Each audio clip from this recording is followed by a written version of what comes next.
My name is Grant Lawson, and I live in the heart of Phoenix, Arizona. The heat here is merciless, but not nearly as scorching as the betrayal. That turned my life into a ticking bomb of vengeance. Last week, I withdrew $20 million in cash, not because I'm reckless, but because I'm calculated. The money was to close a private deal on a historic mansion just outside Scottsdale. I had waited years for the seller to cave. When he finally did, I had 48 hours to make the payment. Cash only, no questions asked. That's how these kinds of deals go in the world I live in. I didn't want to leave that kind of money in a bank, where sudden holds or questions could ruin the timeline. So I locked it in the safe inside my wife's closet. Seemed secure, temperature controlled, fingerprint locked, and bolted to concrete. I trusted her. Or rather, I trusted the version of her I thought I knew. Her name is Alyssa, and together, we've built a life others envied. She played the perfect wife, radiant, loyal, always supportive. And then there's Leah, our 10-year-old daughter, who was the light of my world. I was convinced I was building our future. Turns out, I was funding their escape plan. It happened the next morning. The house was eerily quiet when I woke up. I assumed Alyssa had taken Leah out for breakfast. But when I called her phone, it went straight to voicemail. Her car was gone. So was Leah's backpack. My chest tightened. I sprinted to the closet. The safe was wide open. Empty. Gone. All 20 million, just vanished. And then, like a slap across the soul, I saw the note taped to the inside of the safe. Thanks for your money. Now we can live our dream life. It was written in Alyssa's handwriting, that perfect, looping script she used to sign birthday cards and grocery lists. I froze. It wasn't just the betrayal. It was the smugness, the arrogance of thinking I'd never see it coming. But as I stood there, my hand still on the cold metal door of the open safe, something inside me clicked. I didn't panic. I didn't cry. I didn't even call the police. Instead, I laughed. A deep, bitter, amused laugh that came from a part of me I hadn't felt in years. Because Alyssa didn't know that the bag she stole, that duffel bag she thought contained our ticket to paradise, was a decoy. The real money? It was never in the safe. Now it's my turn to disappear. I had packed the decoy bag 2 nights before Alyssa and Leah vanished. Not because I suspected betrayal, at least, not then, but because I've learned never to trust a smile that's too perfect, a hug that's too convenient, or a spouse who suddenly becomes too interested in your business deals. The duffel she stole wasn't light. That was intentional. It was full of neatly stacked bundles of black paper, all cut to the exact size of currency. On top, I placed a few stacks of real $100 bills, just enough to fool anyone who opened it in a rush. There was even a gold bar inside. Fake, of course. A well-crafted prop from a movie set I'd invested in years ago. To her, it would have looked like a fortune. I had hidden the real $20 million elsewhere. Offshore. Encrypted, untraceable. I've made enemies in my life. And I learned early. Always prepare for the knife behind the kiss. What Alyssa didn't know was that I'd been testing her. Over the last 6 months, I began noticing subtle shifts. Her phone habits changed. She started locking it. Passwords she used to share were suddenly forgotten. I once walked in on her quickly closing a message thread. And Leah, sweet, innocent Leah, began referring to someone as Uncle Nate. But I have no brother named Nate. So, I planted the bait.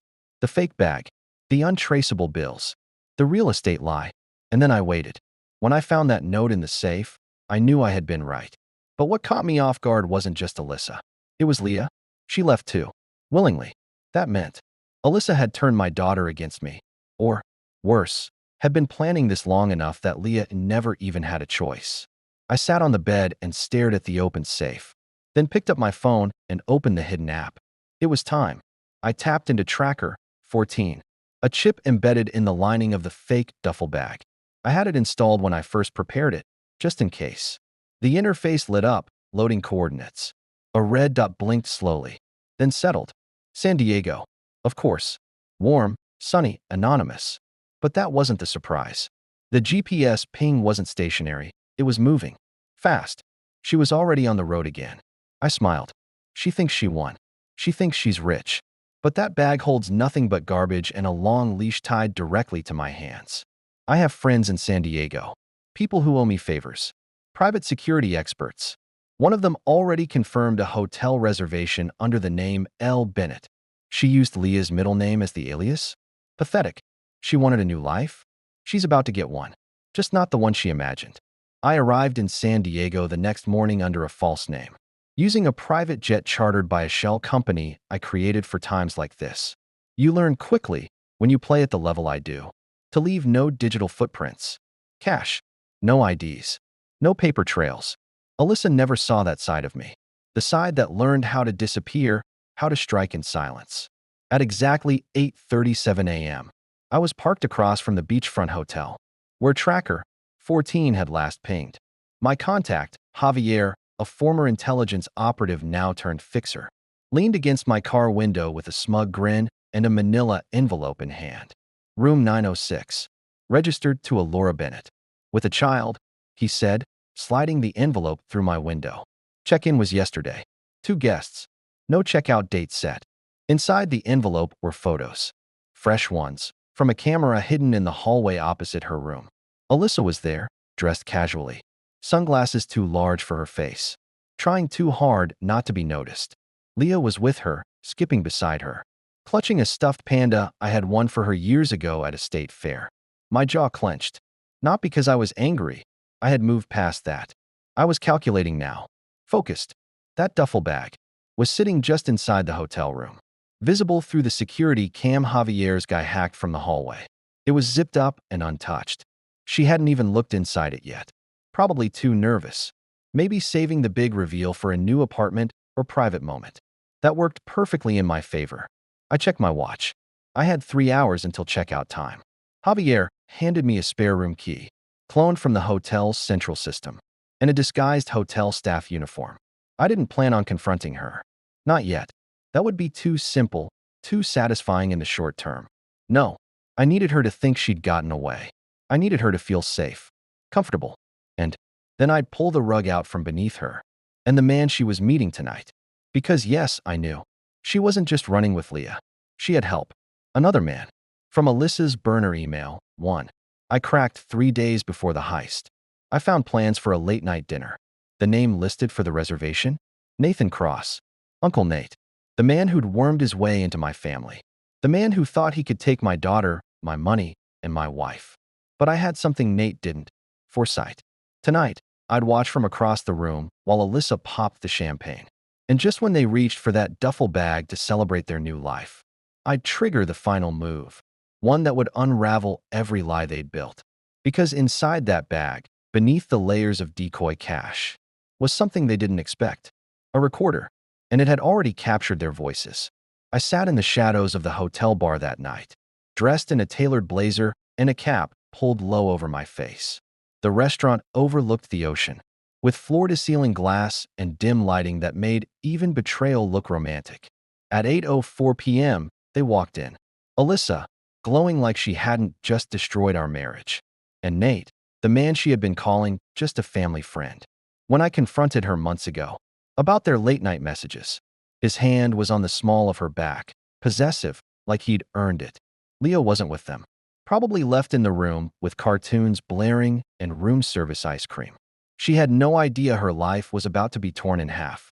I watched them laugh, toast, whisper across candlelight.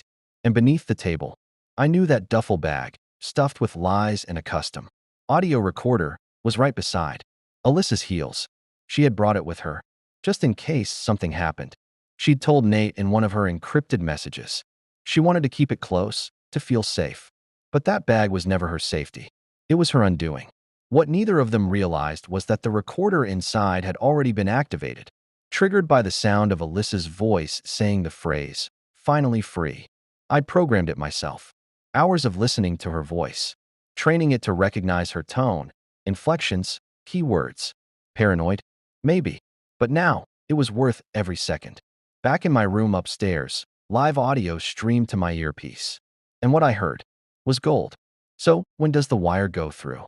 Nate asked, voice low but clear. "Tomorrow morning," Alyssa whispered. "Once I confirm the cash is real, I'll launder it through the Caymans.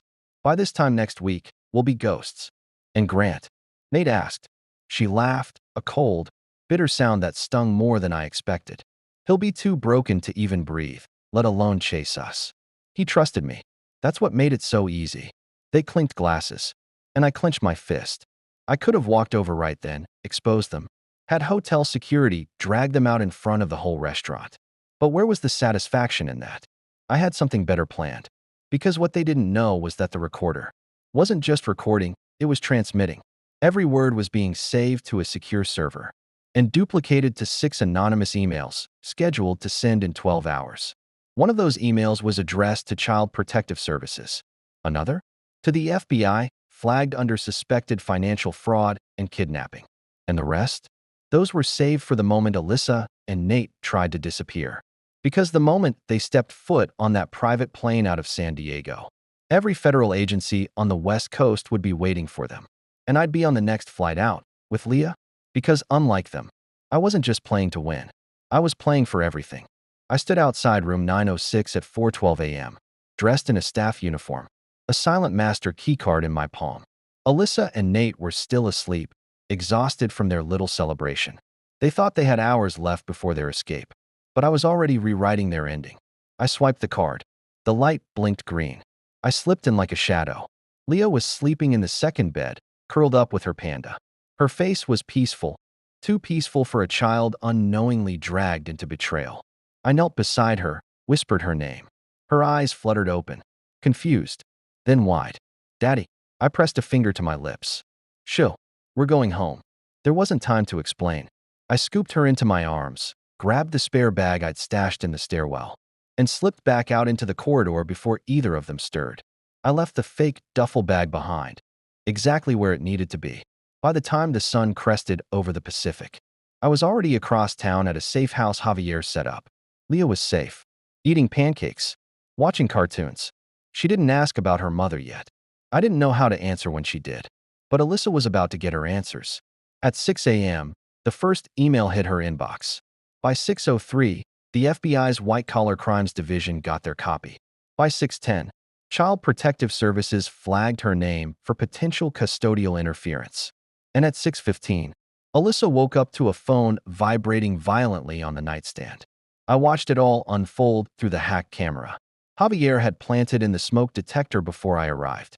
She picked up the phone, scrolled. Her face blanched. Nate sat up beside her, bleary-eyed and confused. Then he saw it. The fake money. The open duffel. The blinking red light on the recording device embedded inside. And that's when the hotel room door burst open. Federal agents. Guns drawn. Voices raised. Alyssa screamed. Nate tried to run. Both were on the ground in seconds. I didn't need to see any more. I turned off the feed. Leah was humming beside me, dipping her pancake in syrup, oblivious to the fact that her mother would likely spend the next several years behind bars. I watched her for a long moment. Then I called my lawyer. File the custody papers, I said. Full parental rights. Use the footage, the emails, the transcripts. I want her name erased from my daughter's life. He didn't argue. He just said, understood. Because in this world, you don't get away with betrayal. Not when you burn a man who spent his life building fireproof walls. Alyssa thought I was weak. But now she knows. I don't shatter. I incinerate.